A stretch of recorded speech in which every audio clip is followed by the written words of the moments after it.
بسم الله والحمد لله والصلاة والسلام على رسول الله وعلى آله وصحبه ومن اتبع هداه أما بعد en ce jour le 8 du mois de Jumad al-Akhira de l'année 1441 après la hijra de notre prophète Muhammad sallallahu alayhi wa sallam, nous nous réunissons ici dans Masjid al-Rahma de la ville d'Evry, du quartier Chantier du Coq, comme vous le savez, pour la 4e assise de cette série qui est intitulée Les caractéristiques principales des gens de la Sunna et du groupe,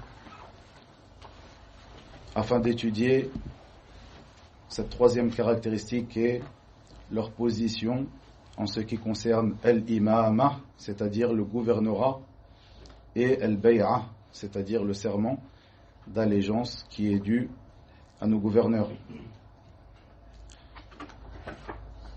Ce cours, Hafizakumullah, est un cours qui est long.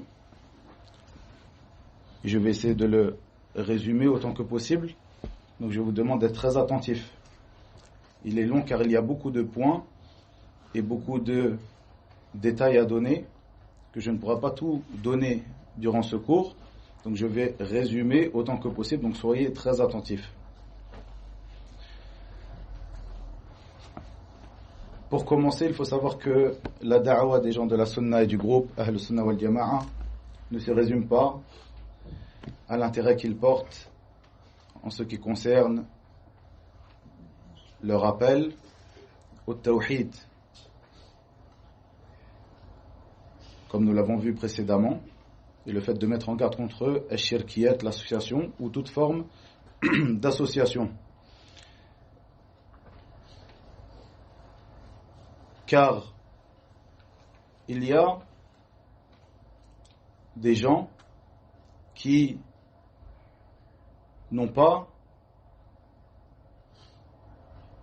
de problème en ce qui concerne le tawhid, que ce soit tawhid al-uluhiyya, tawhid al-asma' wa sifat, c'est-à-dire qu'ils n'associent pas à Allah tabaraka wa ta'ala, ils ne dénaturent pas les noms et attributs d'Allah Azza wa Jal, mais ces gens-là ne portent pas l'intérêt que portent les gens de la Sunna et du groupe en ce qui concerne al-imama, c'est-à-dire le gouvernorat, et al-bay'a, c'est-à-dire le serment d'allégeance qui est dû à ce gouverneur. Et ces gens, ces musulmans, ont été en accord avec Al-Khawarij, cette secte qui est appelée Al-Khawarij. Et comme le disent nos savants, les Khawarij ne faisaient pas at-tawaf autour des tombes. Ils n'égorgeaient pas pour autre qu'Allah tabaraka wa ta'ala. Ils n'avaient pas de problème en ce qui concerne les noms et attributs d'Allah tabaraka wa ta'ala, c'est-à-dire qu'ils ne dénaturaient pas les noms et attributs d'Allah Azza wa Jal. Mais ce qui a fait que Ali ibn Abi Talib radiyallahu anhu, al-Khalifa, les combattent, c'est le fait qu'ils sont sortis de l'obéissance, c'est-à-dire qu'ils n'ont pas obéi au gouverneur, ils ne lui ont pas obéi à cette époque-là, malgré que ces derniers n'associaient pas à Allah tabaraka wa ta'ala. Et parmi les preuves, ou plutôt la preuve de base en ce qui concerne l'obéissance qui est due au gouverneur, est la parole d'Allah tabaraka wa ta'ala: Ya ayyuhalladhina amanu ati'u Allah wa ati'u ar-rasul wa ulil amri minkum. Dans le sens approximatif de ces paroles, ô vous qui avez cru, obéissez à Allah, obéissez aux messagers et à ceux qui détiennent le commandement d'entre vous.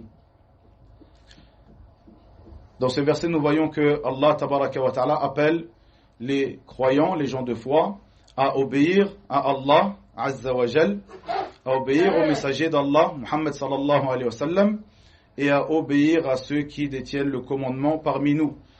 Et comme l'expliquent les gens de science, ceux qui font l'exégèse du Coran, ils disent que Allah Azza wa Jal dans ce verset a dit: Ati'u Allah wa ati'u rasoul, c'est-à-dire obéissez à Allah. Le verbe ata'a yuti'u, c'est-à-dire obéissez. Il a répété, subhanahu wa ta'ala, ce verbe 2 fois, mais en ce qui concerne ceux qui détiennent le commandement, c'est-à-dire ulil amr, il n'a pas dit wa ati'u ulil amr. Il a dit ati'u Allah wa ati'u rasoul wa ulil amri minkum. Les exégèses du Coran ou les savants qui font l'exégèse du Coran ont expliqué cela en disant que l'obéissance à Allah tabaraka wa ta'ala est sans condition. L'obéissance au messager d'Allah sallallahu alayhi wa sallam est sans condition, car Allah azza wa jalla lui révèle ce qu'il prononce comme parole. Mais l'obéissance qui est due aux gens du commandement n'est pas sans condition, elle est plutôt conditionnée par le fait que nous leur obéissons lorsqu'ils nous ordonnent ou lorsqu'ils ne nous ordonnent pas une désobéissance à Allah tabaraka wa ta'ala. Nous les obéissons jusqu'à ce qu'ils nous ordonnent de désobéir à Allah tabaraka wa ta'ala, c'est-à-dire que leur obéissance est conditionnée par l'obéissance à Allah tabaraka wa ta'ala. Comme cela, parmi les preuves de l'obéissance qui est due au gouverneur, tous les ahadiths que nous allons citer durant ce cours et ce que nos pieux prédécesseurs ont œuvré dans ce sens. Cheikh al-Islam Ibn Taymiyyah rahimahullah ta'ala dit dans son livre Siyasa Shar'iyya, dans la page numéro 218, il dit dans le sens de ses paroles, dans le sens approximatif de ses paroles, il est obligatoire de savoir que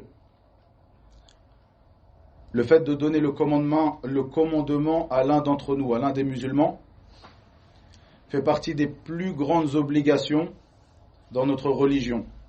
Plutôt, la vie religieuse ne peut être effective que par cela. C'est-à-dire que tu ne peux pas pratiquer ta religion correctement que par cela, par le fait qu'il y ait un commandant, un gouverneur qui gouverne les musulmans.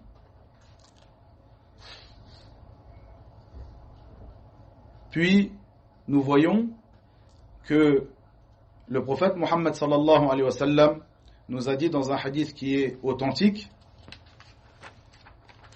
qui est rapporté par l'imam Ahmed et autres que lui, que Cheikh al-Albani rahmatullahi alayhi juge authentique.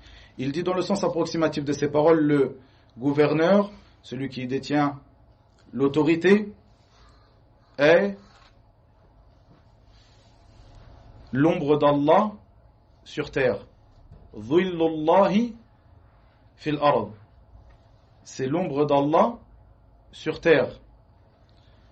Puis il dit, sallallahu alayhi wa sallam, dans le sens approximatif de ses paroles, chaque faible et demandeur de secours reviennent vers lui, parmi les musulmans. C'est-à-dire que ce gouverneur est celui vers qui on se tourne lorsqu'on a une faiblesse, lorsqu'on a un besoin, etc. C'est donc, comme l'a dit le prophète sallallahu alayhi wa sallam, l'ombre d'Allah azza wa jal sur terre. Et nous comprenons, à la lumière de ce hadith, la parole de certains parmi nos salafs, nos pieux prédécesseurs, Ridwanullahi alayhim, cette parole, où ils disent 60 années, certains d'entre eux ont dit 70 années, avec un imam injuste, c'est-à-dire sous les ordres d'un imam injuste, est meilleur que une seule nuit sans imam. Est meilleur qu'une seule nuit sans imam. Et Cheikh al-Islam Ibn Taymiyyah a dit,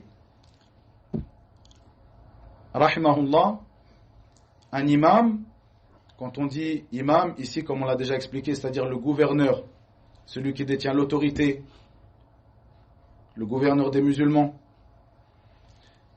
il dit un imam très injuste, il a utilisé le terme zaloum, rashoum, c'est-à-dire très injuste. Très injuste. Un imam très injuste est meilleur qu'une fitna, qu'un trouble ou que des troubles qui durent. C'est-à-dire que tu vives ta vie sous les ordres d'un imam très injuste, c'est meilleur pour toi que de vivre ta vie avec des troubles répandus, comme nous allons le voir parmi ces exemples que nous voyons au jour d'aujourd'hui et que nous avons vus ces dernières années dans nos terres, les terres d'islam. Il faut savoir que parmi les choses, la voie et les affaires sur lesquelles étaient les gens de l'époque pré-islamique,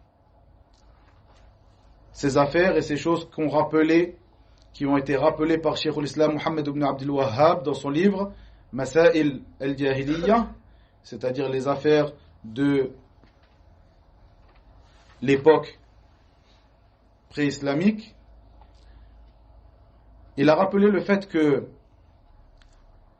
de n'être pas en concordance avec le gouverneur, c'est-à-dire d'aller à son encontre, de ne pas être d'accord avec lui, de se révolter contre lui, fait partie des actes méritoires, faisait partie pour eux, c'est-à-dire avant l'islam, des actes méritoires.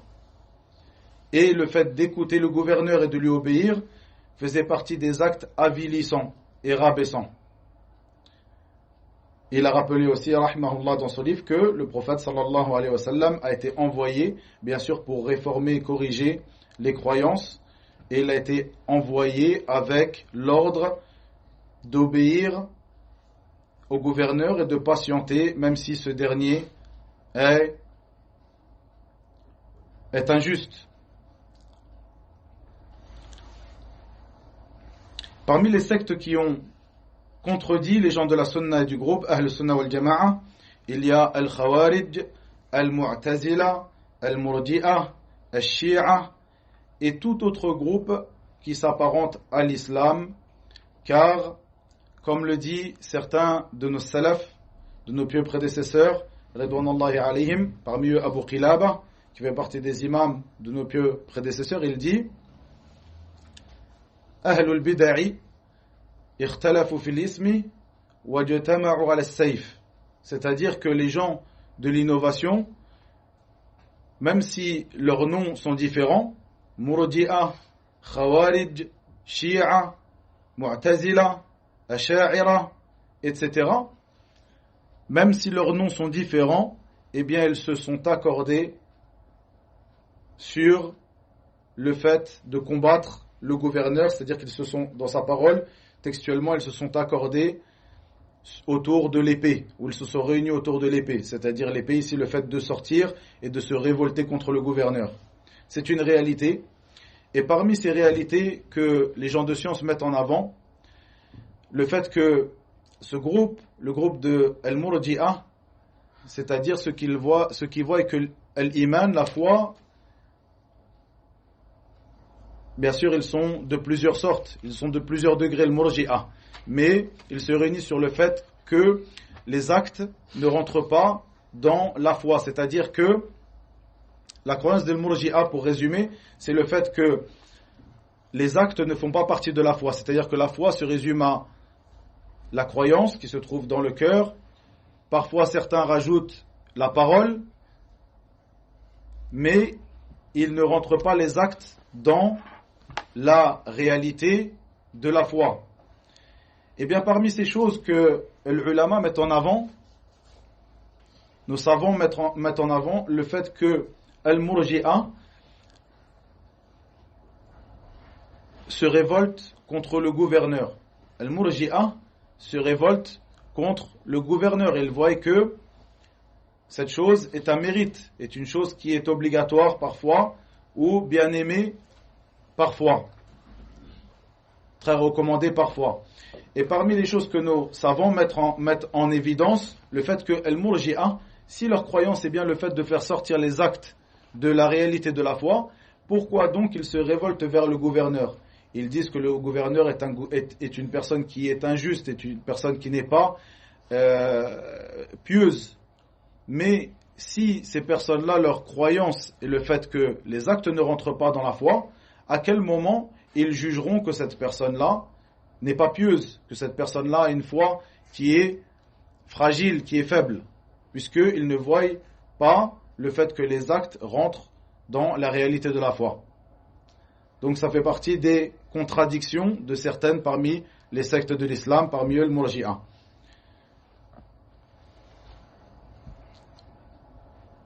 Comme nous l'avons rappelé au début du cours, lorsque nous avons expliqué ou lorsque nous avons rapporté les paroles des gens de science, des savants de l'exégèse du Coran autour de ce verset, ô vous qui avez cru, obéissez à Allah, obéissez à son messager et à ceux qui détiennent le commandement parmi vous. Le fait que chez les gens de la Sunna, l'obéissance qui est due au gouverneur est une obéissance qui est conditionnée par le fait que ce dernier ne t'ordonne pas de désobéir à Allah et à son messager, sallallahu alayhi wa sallam. C'est-à-dire que si le gouverneur te dit ne prie pas, t'interdit de prier, l'obéissance ne lui sera pas due à ce moment-là.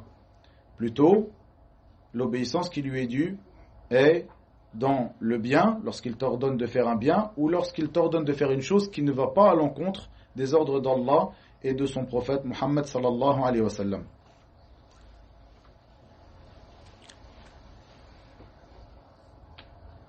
Mais si ce dernier t'ordonne de désobéir à Allah et à son messager, quelle doit être ta position par rapport à lui?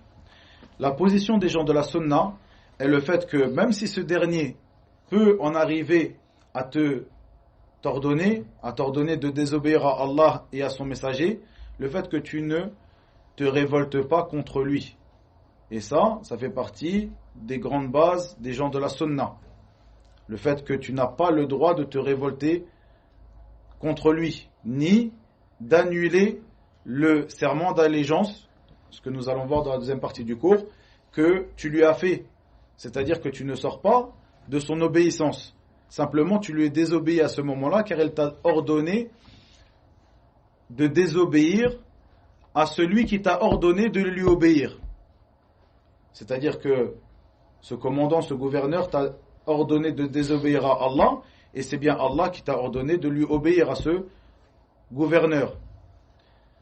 Donc, tu lui es désobéi à ce moment-là, tu ne feras pas cette désobéissance à Allah et à son messager sallallahu alayhi wa sallam, tout en respectant ce gouverneur et en ne se révoltant pas contre lui. Cela, même si ce gouverneur est injuste et il t'ordonne à plusieurs reprises de désobéir à Allah et à son messager, tu devras toujours le respecter, ne pas te révolter contre lui, le conseiller, et nous allons voir dans le cours d'aujourd'hui de quelle manière tu peux conseiller le gouverneur. Tu devras faire des invocations pour lui et non contre lui, comme nous allons le voir dans le cours d'aujourd'hui. Et tout cela fait partie des caractéristiques des gens de la Sunna, par lesquelles ces derniers se démarquent des gens de l'innovation.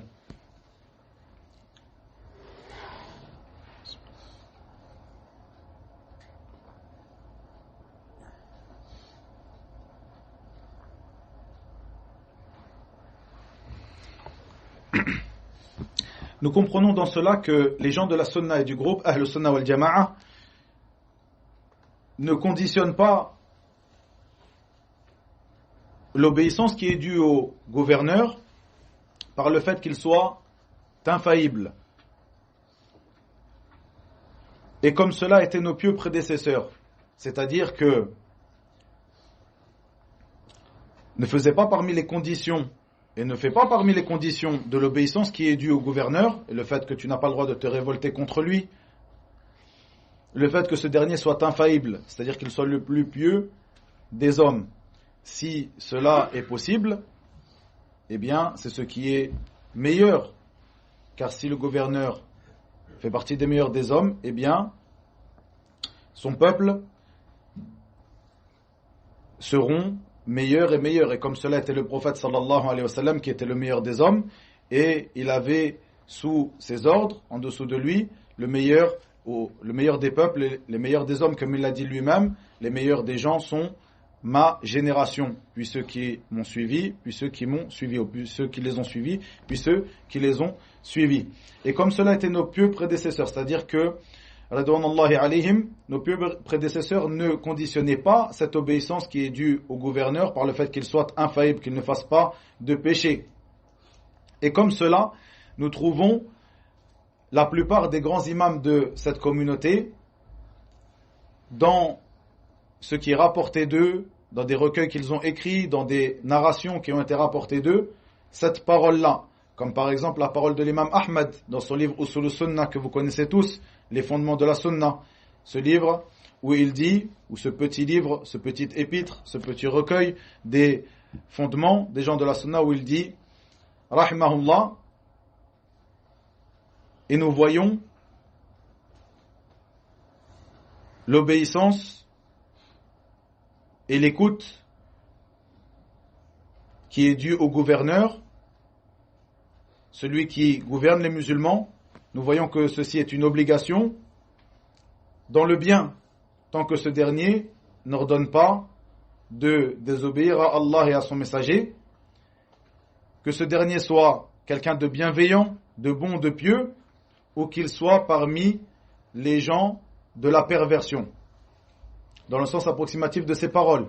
Et comme cela, la plupart des grands imams, si vous regardez dans un livre comme dans les livres, les recueils qui réunissent les croyances des grands imams, comme par exemple le livre Al-Shari'a de l'imam Al-Ajurri, aussi le livre Usul et Atiqad Ahl Sunnah de l'imam Al-Laka'i, où ce dernier par exemple rapporte ce livre-là, ou ce petit épître de l'imam Ahmed, il rapporte aussi la croyance de l'imam Al-Bukhari, de l'imam Abu Thawr, de l'imam Al-Awza'i, de l'imam Abu Hatim ou Abu Zur'a, Al-Raziyayn, de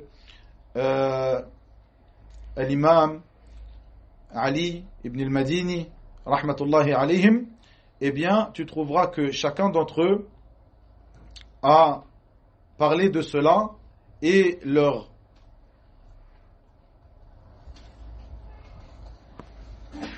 la manière qu'ils ont eu d'exprimer cela, c'est-à-dire cette base parmi les bases des gens de la Sunna, est très proche. C'est-à-dire que l'ensemble d'entre eux mettent en avant que tu te dois d'obéir au gouverneur du moment qu'il ne t'ordonne pas de désobéir à Allah et à son messager, du moment que ce gouverneur est un gouverneur musulman, même si ce dernier fait partie des pervers. Qu'est-ce que la perversion ici ? Il n'y a pas de doute que la perversion qui est voulue ici, c'est un terme qui va à l'encontre de la bienveillance, qui va à l'encontre aussi de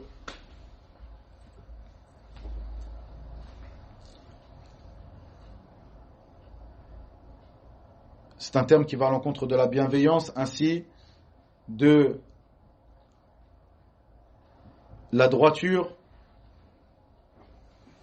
et nous voyons que l'ensemble de nos pieux prédécesseurs étaient d'accord sur ce point-là, le fait que tu dois obéir au gouverneur même si ce dernier est injuste, et qu'il est interdit de se révolter contre lui même s'il tombe dans les plus grandes des injustices, même si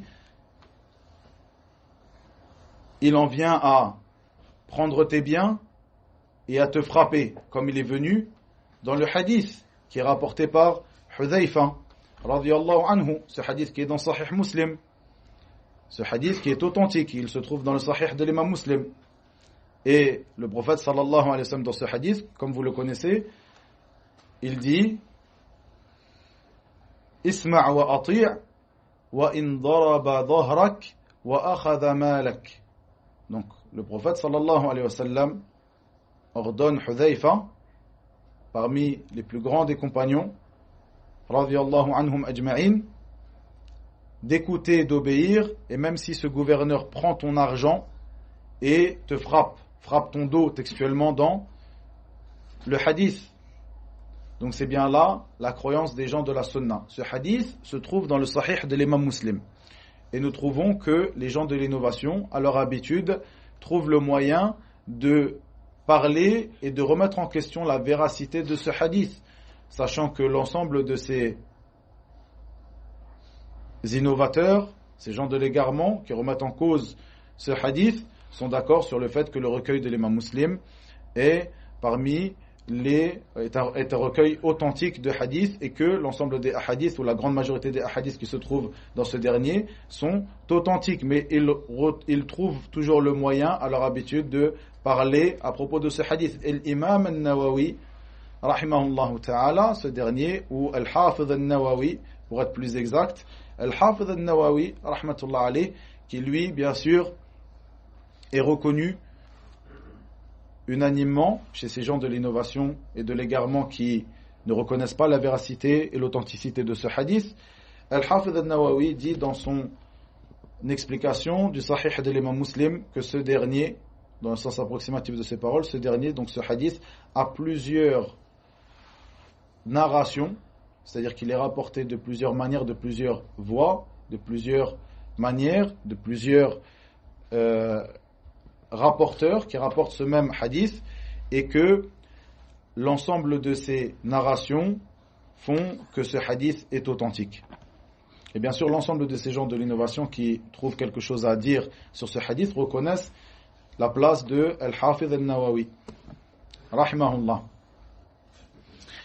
Et tu trouveras toujours des gens, des du'at qui se prétendent faire partie des gens de la sunna, qui suivront les pas de ces gens de l'innovation. Là on parle de du'at, de gens qui prêchent, qui se prétendent être des gens de la sunna, c'est-à-dire qu'ils te mettent en avant qu'ils font partie des gens de la sunna. Ils parlent le langage des gens de la sunna. Ils te mettent en avant les savants de la sunna, ou certains savants de la sunna. Mais tu trouveras que certains d'entre eux suivront la voie de la secte de l'Mu'tazila dans le fait qu'ils n'estiment pas le commandement de certains gouverneurs, parmi les gouverneurs musulmans de ce temps, nous parlons au jour d'aujourd'hui, même s'ils ne les rendent pas mécréants. C'est-à-dire que Al-Khawarij, ce que vous savez, c'est que ces derniers rendent mécréants, c'est ce qui est connu, le fait qu'ils rendent mécréants les gouverneurs des musulmans, pour telle et telle raison, car ils sont pervers, car ceci ou cela, comme des points que nous allons voir durant ce cours. Mais tu verras certains du'at, certaines personnes qui s'apparentent aux gens de la sunna, qui ne les rendent pas mécréants. Ils disent ce sont des musulmans, mais ils ne reconnaissent pas leur viabilité en tant que commandant, en tant que gouverneur des musulmans. Ces personnes, comme on va le rappeler un peu plus tard, comme Mohamed Hassan, Abu Ishaq al-Huwaini, qui font partie, Mohamed Hussein Yaqub en Égypte, d'autres aussi comme Salman al-Aouda en Arabie Saoudite, comme Safar al-Hawali et autres que eux. Je cite ces noms afin que vous preniez garde de ne pas écouter, de ne pas lire ce qu'ont écrit ou ce qu'ont enregistré dans des cassettes ces personnes-là. Ici, on rapporte un dialogue, même si je ne vous pose pas bien sûr à dialoguer avec ces gens-là, mais ce dialogue est un dialogue qui te sera utile lorsque tu voudras connaître la situation, l'état d'une personne. C'est une manière que tu auras de savoir si cette personne fait partie des gens de la sunna ou des gens de l'innovation. Cette personne-là, demande-lui si il reconnaît la viabilité de l'imama et du gouvernorat des gouverneurs de nos pays, les pays musulmans, ceux qui mettent en avant l'islam, ceux qui permettent dans leur pays de pratiquer la plupart ou certaines de nos obligations religieuses, ce qui permet de pratiquer nos obligations religieuses et certaines des choses qui sont propres à l'islam. Certaines des choses qui sont propres à l'islam, comme l'adhan, al-dhabh, yom al-eid, etc. Sauf que, ils permettent, ces gouverneurs-là, ils permettent certaines choses dans leur pays, on parle des terres d'islam ici, ils permettent certaines choses qui sont des choses qui sont de la perversion claire ou de l'injustice. Et certains d'entre eux jugent dans certains de leurs jugements, jugent selon les autres que les lois d'Allah. Ou plutôt, ils jugent par des lois qui vont à l'encontre du livre d'Allah et de la sunna du prophète sallallahu alayhi wa sallam. Est-ce que tu vois que il t'est obligatoire de leur obéir à ces gens-là, à ces gouverneurs-là de nos pays musulmans? Et est-ce que tu vois qu'il est interdit pour toi de sortir contre eux, de te révolter contre eux?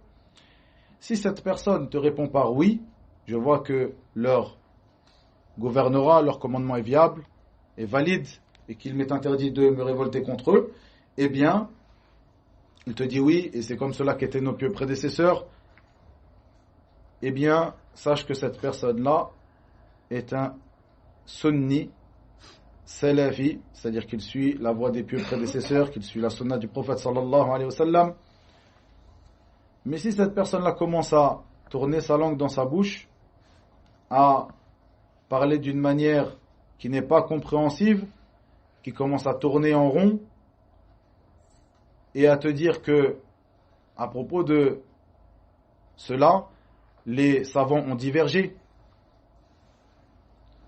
et que certains parmi les gouverneurs de notre temps, qui jugent par autre que ce que Allah a révélé, sont comme ceci et comme cela, et que certains parmi nos savants ont divergé à leur sujet, eh bien sache que cette personne-là fera partie des gens de l'innovation. Cette personne-là ne fera pas partie des gens de la sunna.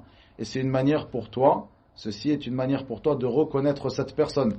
Est-ce qu'il fait partie des gens de la sunna? Est-ce qu'il remplit cette caractéristique que nous sommes en train d'apprendre aujourd'hui ou non? Et ces paroles-là, qu'on vient de citer dans cette discussion, dans ce petit dialogue, sont des paroles que vous avez peut-être entendues, même certainement entendues, sont des choses qui ne sont pas loin de vous. Il y a des gens qui disent ces paroles-là ici, dans votre département, peut-être dans votre ville ici, des gens qui sont connus, des gens qui sont moins connus, c'est une ambiguïté qui est très répandue. Donc, le fait que nous l'étudions ici n'est pas quelque chose qui est simplement dans la mosquée, au moment où on sort de la mosquée. C'est quelque chose qu'on a vu dans la mosquée pendant le cours, mais ce n'est pas quelque chose qui a un effet, un impact direct dans nos vies. Au contraire, cette chose-là, c'est une chose qui est très répandue. Cette croyance-là, cette ambiguïté-là est quelque chose qui est très répandu chez les musulmans d'aujourd'hui et même chez ceux qui se prétendent des gens de la sunna, même chez ceux qui ont l'apparence des gens de la sunna. Faites bien attention à cela. Barakallahu fikum.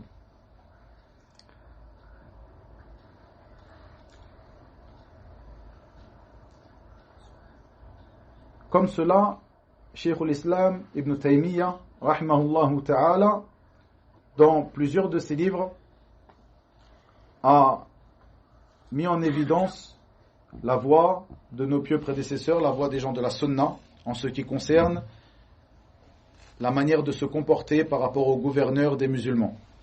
Parmi les paroles qu'il a tenues, rahimahullah ta'ala, dans le sens approximatif de ces paroles, le fait que l'ensemble des imams de la sunna se sont accordés sur le fait qu'il est interdit de sortir, de se révolter contre le gouverneur, de sortir l'épée contre lui, et ceci même s'il est injuste. Et comme cela, il y a beaucoup de ahadith, beaucoup de narrations qui sont rapportées du prophète sallallahu alayhi wa sallam. Il en a rapporté quelques-unes qu'on va essayer de traduire maintenant.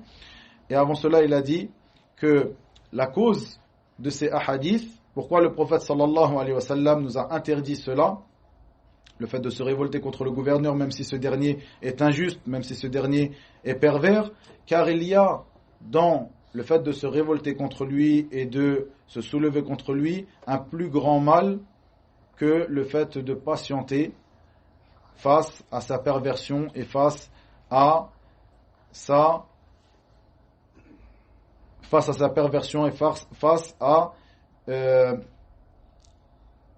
les mots que ce dernier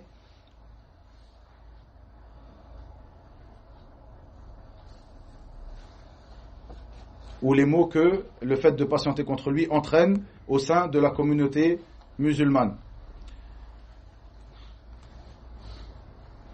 Comme cela, pour illustrer cette parole de Cheikh al-Islam Ibn Taymiyyah, rahimahullah ta'ala, ici, on va parler de quelque chose qui vous est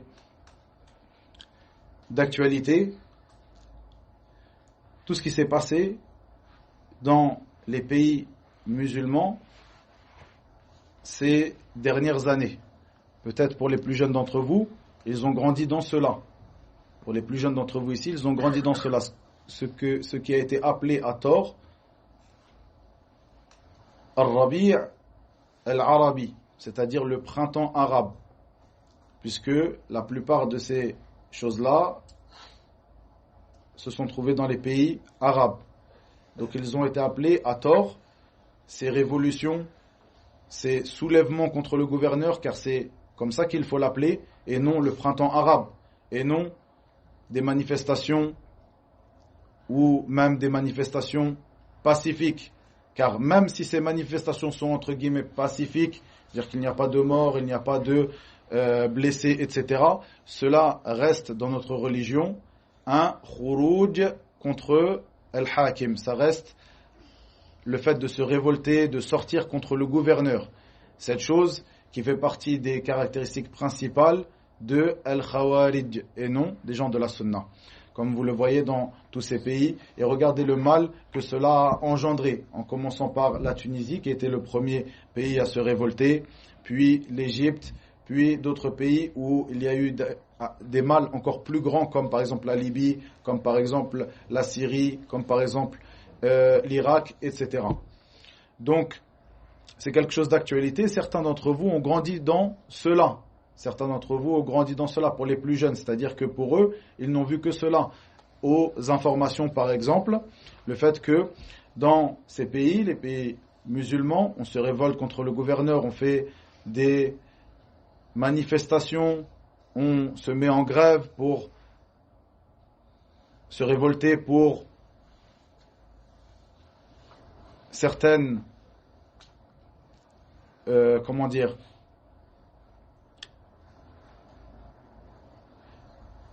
pour mettre en avant certaines choses que nous demandons au gouverneur d'arranger dans le pays. Eh bien, cette révolte, ces manifestations, comme il l'appelle, ça reste un khurouj, c'est-à-dire une sortie, une révolte contre le gouverneur qui fait partie des caractéristiques principales des gens de l'innovation, de al-khawarij, et non des gens de la sunna. Et comme cela, pour illustrer donc cette parole de Cheikh al-Islam Ibn Taymiyyah, le fait que le mal qui est engendré par le fait de se révolter contre le gouverneur, même si ce dernier est pervers, même si ce dernier est injuste, eh bien, le mal qui sera engendré par cela est bien plus grand que le mal qui sera engendré pour ta propre personne dans ta religion ou dans ta vie de tous les jours, dans le fait de patienter face à l'injustice de ce gouverneur. Comme cela, vous l'avez vu dans tous ces pays, pour ceux qui sont de ces pays, pour ceux qui ont vécu dans ces pays, moi j'en fais partie, le fait qu'on a vu qu'il y avait un grand mal, que l'État dans ces pays s'est dégradé plus encore que l'État de ces pays avant ces révoltes. Et l'État de ces pays, sauf dans très peu de pays, ne cesse de se dégrader, comme vous pouvez le constater. Et tout cela, comme le disent nos savants, fait partie des traces négatives de ces révoltes, qu'ils ont appelées à tort Al-Rabi' Al-Arabi, c'est-à-dire le printemps arabe. Ensuite, Cheikh al-Islam Ibn Taymiyyah rahimahullah ta'ala rapporte dans beaucoup de ses livres, vous retrouverez ces paroles-là dans Minhaj al-Sunnah al-Nabawiyya, comme cela dans Majmu' al-Fatawa et autres que cela. Il rapporte ces hadiths où le prophète sallallahu alayhi wa sallam nous informe que, dans le sens approximatif de ces paroles, il y aura après moi des gouverneurs qui seront injustes.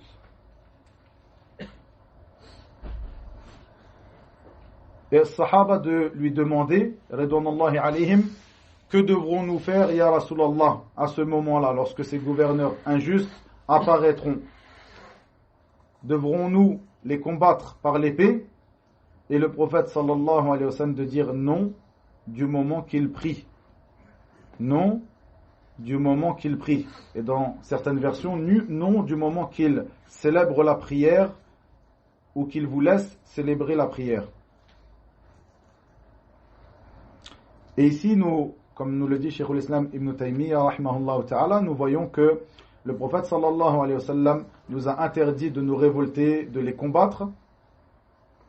Il n'a pas ici parlé dans ces hadiths de la possibilité de les combattre. Il a plutôt interdit de les combattre et de se révolter contre eux du moment que ces derniers priaient, du moment que ces derniers vous laissaient prier. Et cela, comme nous le dit Cheikh al-Islam Ibn Taymiyyah, fait partie des signes de leur croyance, le fait qu'ils sont croyants. Et comme cela, dans certaines narrations de ces hadiths, le fait que le prophète sallallahu alayhi wa sallam a interdit le fait de se révolter contre eux par l'épée, du moment que nous ne voyons pas sur eux une mécréance claire, une mécréance claire ayant des preuves à propos de cette dernière, de cette mécréance. Le prophète sallallahu alayhi wa sallam nous a aussi orienté dans certains hadiths lorsque il nous informe aussi que nous verrons après lui des gouverneurs, des commandants, des gouverneurs des musulmans qui seront injustes, et que Sahaba lui ont demandé quel est ton ordre à ce moment-là, ya Rasulallah, et ce dernier de dire sallallahu alayhi wa sallam, vous leur donnez leurs droits et vous demandez à Allah le vôtre. C'est-à-dire que ces derniers sont des gouverneurs injustes qui prennent vos droits, qui ne vous donnent pas vos droits pleinement. Eh bien, le prophète sallallahu alayhi wa sallam a enjoint et a ordonné à ses compagnons ainsi qu'à sa communauté après eux de leur donner leurs droits qui est, comme nous l'avons vu dans ce cours, le fait d'écouter, de leur obéir, de ne pas se révolter contre eux, et de demander à Allah votre droit, ce droit qu'il ne vous donne pas. Ceci est la voie du prophète Muhammad sallallahu alayhi wa sallam qu'il nous a enseigné. Il nous a enseigné dans ces hadiths comment se comporter avec ces gouverneurs qui sont injustes, qui sont pervers. Il ne nous a pas enseigné, et c'est lui le meilleur des hommes, c'est lui à qui Allah Azza wa Jalla a révélé sa dernière législation. Il ne nous a pas enseigné à nous révolter contre ce dernier.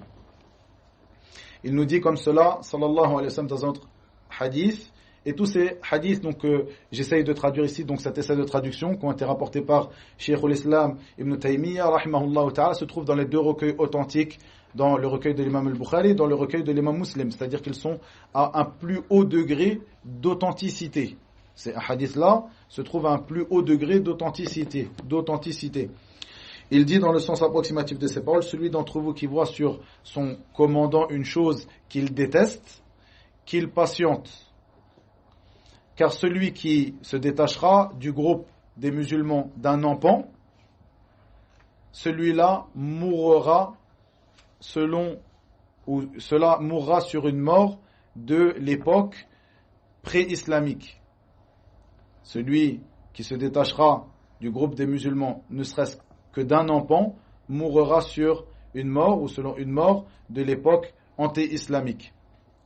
Et ce hadith-là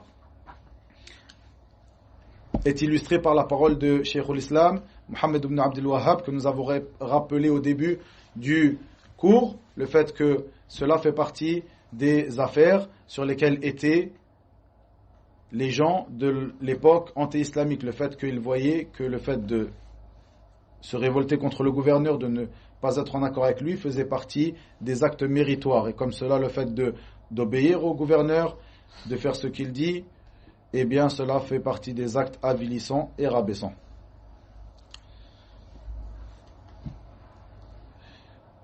Comme cela, Cheikh al-Islam rappelle ce hadith qui est rapporté par Hudhayfa radiyallahu anhu, où il dit « Tu écoutes et tu obéis à ton gouverneur, même si ce dernier te frappe le dos, textuellement, ou prends tes biens. » Eh bien, à ce moment-là, tu écoutes et tu obéis. Et tous ces autres hadiths qui ont été rapportés du prophète sallallahu alayhi wa sallam qui vont dans ce sens, et comme le dit Cheikh al-Islam Taymiyyah, ils sont un grand nombre que nous ne pouvons pas dénombrer ici.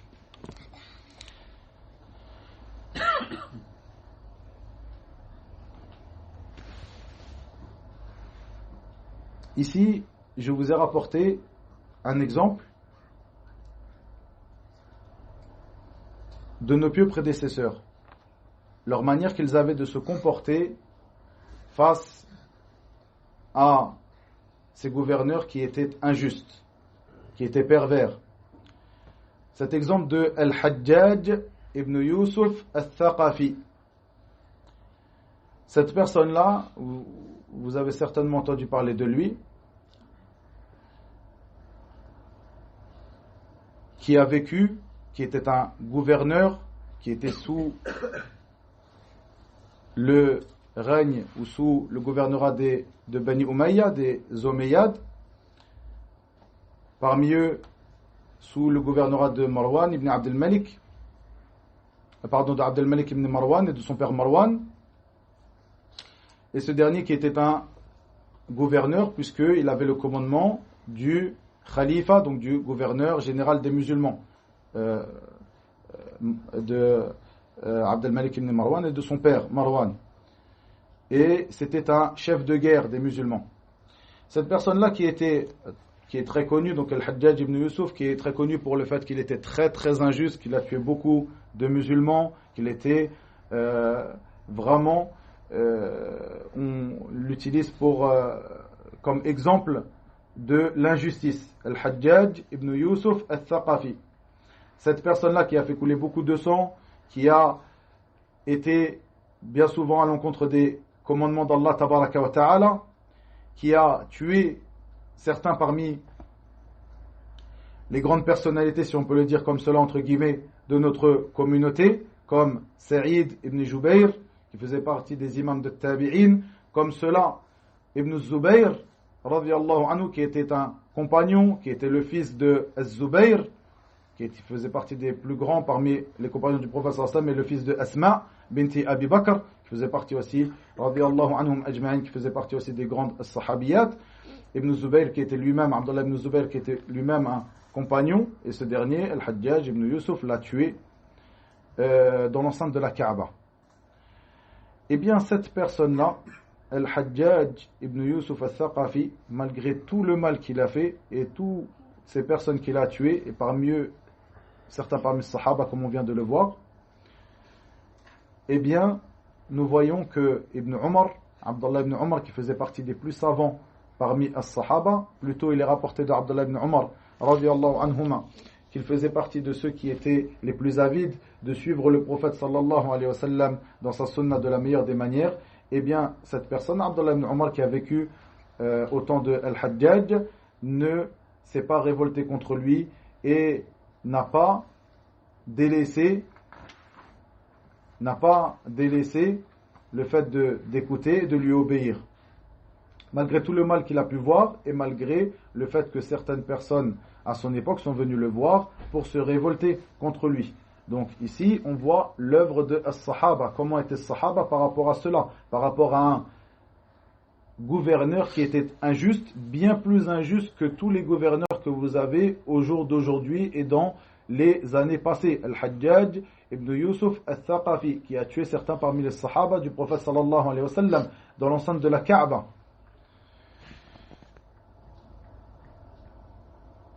Comme cela, à son époque vivait Anas ibn Malik, qui lui aussi n'a pas vu le fait de se révolter contre lui. Parmi ceux-là vivaient aussi, parmi les gens qui vivaient à son époque, des grands parmi At-Tabi'in, des imams parmi At-Tabi'in, comme Ibn al-Musayyib, comme cela Al-Hassan al-Basri, comme cela Muhammad ibn Sirin, comme cela Ibrahim At-Taymi, et autres que eux parmi les grands imams de cette communauté, les imams de At-Tabi'in. Et l'ensemble d'entre eux n'ont pas vu le fait de se révolter contre lui. Plutôt, Abdullah ibn Umar priait al-Jumu'ah, alors que Al-Hajjaj était celui qui était al-Khatib, parce qu'à l'époque c'était ceux qui faisaient qui étaient les imams lors des prières fixes dans les grandes mosquées. Eh bien, c'était les gouverneurs. Comme cela, ceux qui faisaient le khutbah de Al-Jumu'ah, c'était aussi les gouverneurs. Et Abdullah ibn Umar, qui faisait partie des Sahaba les plus avides de suivre la sunna du prophète sallallahu alayhi wa sallam, eh bien ce dernier venait s'asseoir à sa khutbah. Et cela pour montrer à la communauté,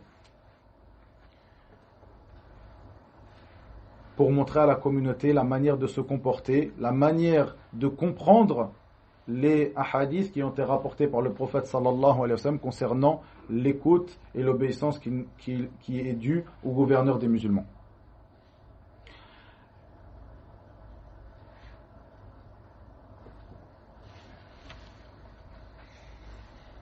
Comme cela, une affaire qui est propre aux gens de la sunna concernant le gouverneur, le fait qu'ils font des invocations pour lui. Ils font des invocations pour lui. Ad-du'a lahu la alayhi. Ils font des invocations pour lui et non contre lui.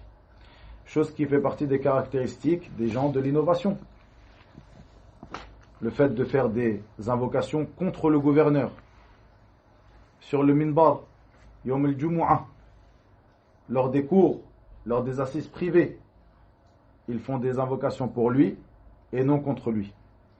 Et cela fait partie des grandes différences entre les gens de la sunna et les gens de l'innovation.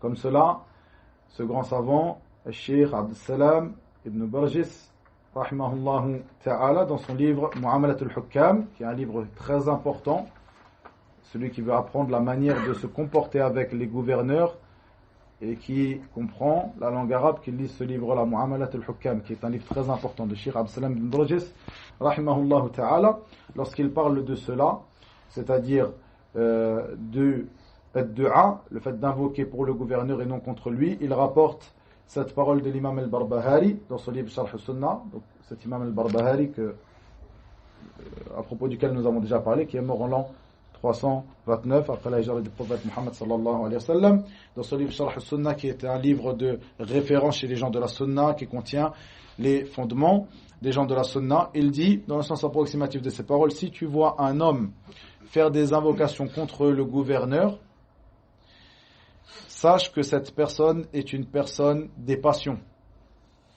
fait partie des gens des passions, des gens de l'innovation. Et si tu entends un homme faire des invocations pour le gouverneur, afin que ce dernier se réforme, c'est-à-dire qu'il invoque pour le gouverneur, pour sa réforme, sache que cette personne fait partie des gens de la sunna, insha'Allah ta'ala. Ensuite, le Cheikh Abd Salam rahimahullah ta'ala rapporte cette parole, Cheikh Abd Salam rapporte cette partie aussi qui est rapportée par l'imam al-Barbahari ici dans la suite de sa parole dans son livre Sharh al-Sunnah. Il rapporte cette parole de Al-Fudayl ibn Iyad qui fait partie de nos pieux prédécesseurs rahimahullah ta'ala, où il dit, et cette parole n'a pas été rapportée simplement de cette personne Al-Fudayl, mais elle a été rapportée aussi de l'imam Ahmad et autres que lui rahimahullah. Si j'avais une invocation exaucée, c'est-à-dire si j'avais une invocation que je sais être exaucée par Allah tabaraka wa ta'ala, je l'aurais placée ou je l'aurais faite pour le gouverneur. Si j'avais une invocation que je sais être exaucée par Allah Azza wa Jal, j'aurais fait cette invocation en faveur du gouverneur. Puis nous voyons aussi cette parole de l'imam al-Tahawi, rahimahullah ta'ala, ce grand imam al-Tahawi, Ahmad ibn Muhammad ibn Salama al-Tahawi, qui est mort en l'an 321 après la hijra de notre prophète Muhammad sallallahu alayhi wa sallam, qui est un épître, un recueil sur le dogme, sur la croyance des gens de la Sunna, qui est très connu, al-Tahawiyya, où il dit, lorsqu'il explique la croyance des gens de la Sunna, il dit, dans le sens approximatif de ses paroles, et nous ne voyons pas le fait de se révolter contre nos imams et ceux qui détiennent le commandement parmi nous, même si ces derniers sont injustes, et nous ne faisons pas d'invocation contre ces derniers. Ceci fait partie des choses par lesquelles tu différencies les gens de la sunna des gens de l'innovation. Ici, cette parole, ou le fait de parler à propos de cela, de ce point-là, nous amène à quelque chose de très important, qui est la manière de se révolter contre le gouverneur. Quand je dis la manière qu'ont les gens de l'innovation de se révolter contre le gouverneur, bien sûr. La révolte contre le gouverneur, al-Khurouj, contre al-Hukkam, le fait de se révolter contre le gouverneur, peut être fait par l'épée, c'est-à-dire qu'une personne va combattre le gouverneur par l'épée, mais elle peut être aussi, et bien souvent, cette manière-là précède l'épée par la langue. C'est-à-dire que vous avez al-khuruj bis-sayf avec l'épée et al-khuruj bil-lisan avec la langue. Et bien souvent, la révolte par l'épée, par le combat, commence par cette révolte par la langue. Comment cela, cette révolte par la langue, le fait, comme on l'a dit, de rappeler les erreurs du gouverneur et ses défauts sur al-minbar, yom al-jumu'ah, dans les cours de sciences, dans les mosquées, comme cela dans des assises privées, ou même des assises publiques, et bien souvent dans des assises publiques, comme cela par des manifestations publiques. Cela fait partie du khuruj bil-lisan, par la langue. Pourquoi ces personnes-là se révoltent et font des manifestations? Car elles ont des choses à demander au gouverneur, car elles ne sont pas contents de sa manière de gouverner, car elles voient des erreurs chez lui. Et ils les manifestent par ces manifestations. Ils manifestent leur mécontentement par justement ces manifestations. Et cela est appelé un khuruj. C'est une manière de faire al-khuruj. Donc vous avez al-khuruj bis-sayf avec l'épée, al-khuruj bil-lisan avec la langue. Et ici, les savants ont divisé al-khawarij en plusieurs sortes. Et parmi ces sortes-là, al-khawarij al-qa'diyya. Al-khawarij al-qa'diyya. Ce sont al-khawarij, textuellement, qui sont assis.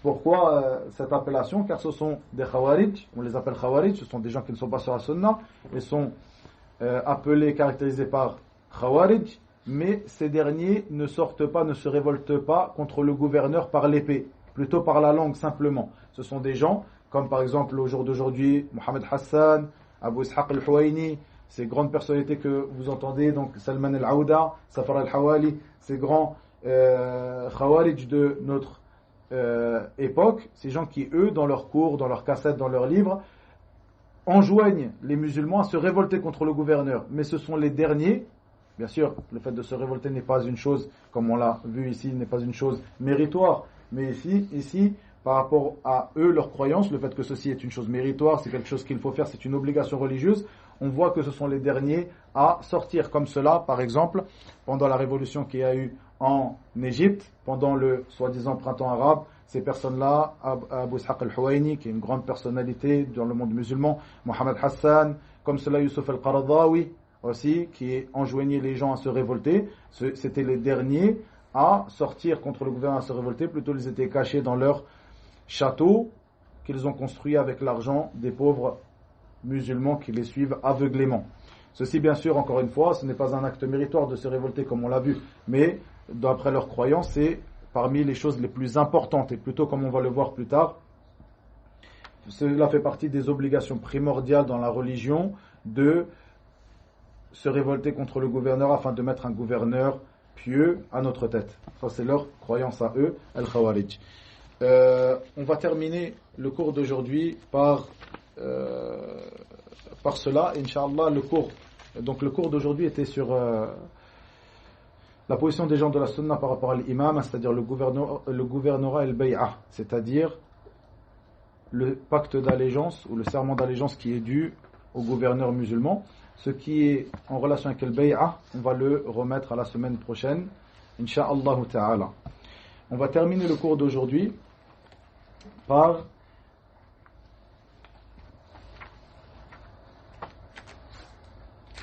la manière qu'ont les gens de la sunna de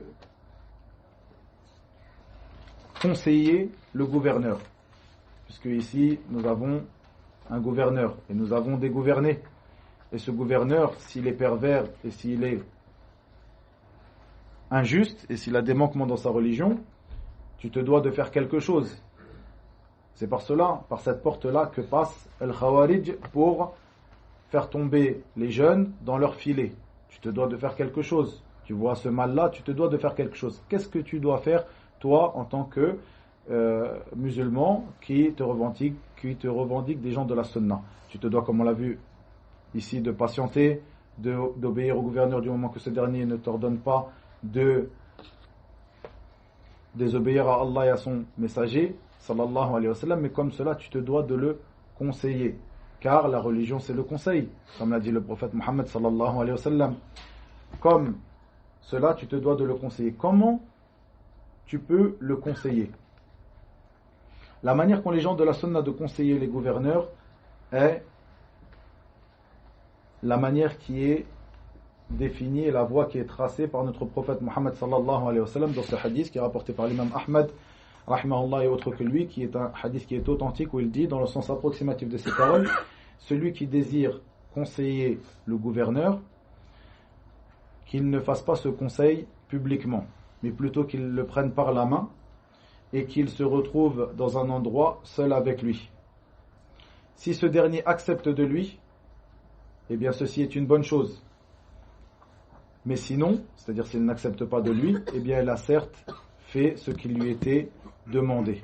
Dans le sens approximatif de ces paroles, sallallahu alayhi wa sallam. Vous voyez, ce hadith nous donne la voie à suivre dans notre conseil que nous devons faire au gouverneur. C'est-à-dire que la voie des gens de la sunna, lorsqu'ils veulent conseiller le gouverneur, ils ne doivent pas faire cela publiquement, comme on l'a vu, pas sur le minbar, pas dans un cours, pas dans un écrit qui sera rendu public, mais plutôt par une lettre privée, juste entre toi et le gouverneur, par une manière de le prendre par la main et de te mettre seul avec lui et de le conseiller. Plusieurs jeunes, lorsqu'ils entendent ces paroles-là, la parole des gens de la sunna, disent « Mais comment moi je peux arriver à cela? Comment moi, en tant que musulman, je peux arriver à cela ?» Nous leur répondons, comme le répondent nos savants, par le fait que toi, tu n'es pas demandé de faire cela. Est-ce que toi, ton conseil sera accepté de lui? Il faut savoir que le conseil, parfois, même si c'est une réalité, même si c'est une vérité que tu vas dire, les gens ne sont pas prédisposés à accepter ton conseil, de par ton rang social, de par ta place, de par beaucoup de choses. Comme cela, le gouverneur, si ce dernier ne te connaît pas, tu fais partie des musulmans lambda, eh bien, pourquoi est-ce qu'il t'écouterait, sachant que le gouverneur, il a beaucoup de choses à gérer, le gouverneur d'un pays qui il a donc toutes les affaires qui ont attrait à ce pays à gérer. Pourquoi il prendrait ce temps à t'écouter, toi, un musulman lambda qui viendrait frapper à sa porte? Et bien souvent, tu ne peux pas arriver à sa porte.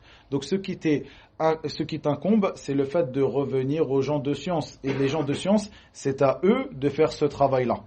Les gens de science, c'est à eux de faire ce travail-là. Donc nous, les musulmans lambda, nous sommes suiveurs de nos gouverneurs et de nos gens de science. C'est-à-dire que les savants, ceux qui sont autour du gouverneur, c'est à eux de faire ce travail-là, et ce travail-là, ils le font. Walillahi alhamd.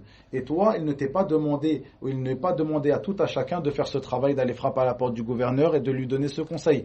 Plutôt, il te convient de suivre les indications du prophète Mohammed sallallahu alayhi wa sallam, selon ce qu'ont compris les sahaba et les pieux prédécesseurs, nos pieux prédécesseurs de cette communauté, rahimahumullah, wa radiyallahu anhum ajma'in, et il te convient de suivre les savants de la sunna, ils se chargeront de cela, comme cela. Ce grand savant, Al-Allama Abdul Aziz Ibn Baz, rahimahullah ta'ala, a été questionné, qui était donc le mufti al-sabiq de al-Mamlaka al-Arabia Saoudia, harasahallah, bil tawhid wa sunna, avant le mufti actuel, Cheikh Abdel Aziz al-Cheikh. Donc Cheikh Abdel Aziz Ibn Baz, rahimahullah ta'ala, a été questionné. Donc ici c'est le mufti de Belad al-Tawhid, de al-Mamlaka al-Arabia Saoudia, le pays où se trouve Mecca ou al-Médina, ce mufti qui est demandé, qui est questionné. Dans le sens approximatif des paroles du questionneur et du questionné, donc ce dernier a été questionné, est-ce que il fait partie de la voie de nos pieux prédécesseurs le fait de faire des reproches au gouverneur sur al-manabir, c'est-à-dire le pluriel de minbar, c'est-à-dire lors de la khutbah de Jumu'ah. Et quel est le manhaj, la voie de nos pieux prédécesseurs en ce qui concerne le conseil qui doit être fait au gouverneur? Cheikh Ibn Baz, rahimahullah ta'ala, de répondre dans le sens approximatif de ces paroles, ceci ne fait pas partie du manhaj de nos pieux prédécesseurs, le fait de mettre en avant les défauts des gouverneurs et de rappeler ceci du dessus des manabir, pluriel de minbar, c'est-à-dire lors de la khutbah de Jumu'ah, car cela amènera à un grand mal, amènera à la discorde au sein des musulmans et amènera au fait que les musulmans seront amenés à ne pas écouter, à ne pas obéir à leur gouverneur. et à se disputer à propos de cela, et cela ramènera un grand mal et ne ramènera pas de bien. Ceci est la parole approximative de Cheikh Ibn Baz par rapport à cela. Rahimahullah ta'ala. Puis il dit, et plutôt la méthode qui a été suivie par nos pieux prédécesseurs dans cela, le fait de conseiller les gouverneurs et le fait de leur écrire, de les appeler. Puis il dit, qui doit faire cela? Ce sont al-ulama, ce sont eux qui appellent le gouverneur, qui sont en relation avec lui, et ce sont eux qui le dirigent et qui le guident vers ce qui est meilleur pour eux. Et il leur convient aussi, donc les savants, de lui interdire le blâmable et de lui ordonner le convenable. Et ceci n'appartient pas à l'ensemble des gens, mais plutôt ceci appartient aux savants qui sont proches de ce gouverneur.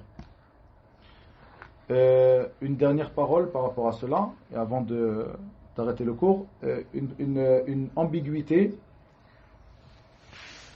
que les gens de l'innovation mettent en avant et mettent dans la tête de nos jeunes. Cette parole du prophète sallallahu alayhi wa sallam, le meilleur des, ici le terme qui est employé c'est djihad, c'est-à-dire le meilleur des combats, est une parole de vérité auprès d'un gouverneur injuste. Le terme qui est utilisé ici, inda sultanin ja'ir, auprès d'un gouverneur injuste. Ils disent, c'est pour cela, donc ça c'est une preuve pour le fait que nous parlions des défauts du gouverneur. Ceci est une vérité, ce gouverneur a des défauts, tout le monde le sait. Nous parlons de ces défauts sur le minbar, pendant les cours, pendant ses assises, privées, publiques. Le prophète sallallahu alayhi wa sallam dit bien cela. Ceci est le meilleur des combats. Ce que nous faisons aujourd'hui, c'est le meilleur des combats. Le fait de parler, d'avoir une parole de vérité à propos de ce gouverneur. Nos savants leur répondent en leur disant, relis le hadith du prophète sallallahu alayhi wa sallam. Le meilleur des combats est une parole de vérité inda sultanin ja'ir, c'est-à-dire auprès d'un sultan ja'ir, auprès d'un gouverneur qui est injuste. Qu'est-ce que cela veut dire inda? Al-indiyya, ici qu'est-ce qu'elle veut dire? Le fait d'être auprès, de dire cette parole-là auprès de ce gouverneur. Auprès de ce gouverneur, c'est-à-dire la méthode qui a été expliquée par cet autre hadith que nous avons lu précédemment, et cette méthode qui est la voie de nos pieux prédécesseurs que nous venons de mettre en avant, le fait il ne faut pas dire cette parole de vérité, c'est une parole de vérité. Il a des défauts, il faut qu'il s'arrange, il faut qu'il se réforme. Mais cette parole de vérité, où est-ce que tu vas la dire? Sur le minbar?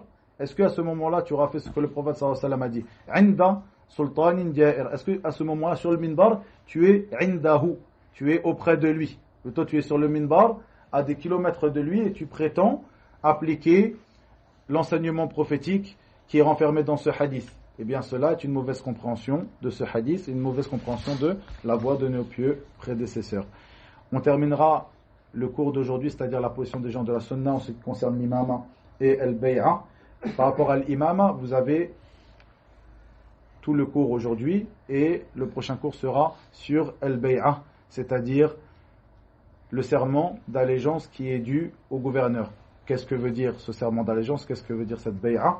Et on rappellera aussi à ce moment-là les paroles des gens de l'innovation en ce qui concerne al-bay'a, en ce qui concerne le serment d'allégeance, et on verra que les gens de l'innovation, parmi as-soufiyya, wal-ikhwan, wal-takfiriyun, tout cela ont une manière de faire al-bay'a qui n'est pas celle des gens de la sunna, et on verra, comme on l'a vu dans les cours précédents, leurs paroles tirées de leurs livres, insha'Allah ta'ala. Wa ila huna wa billahi at-tawfiq wa sallallahu wa sallam wa barak ala nabiyyina Muhammad wa akhiru da'wana anil hamdulillahi rabbil alamin.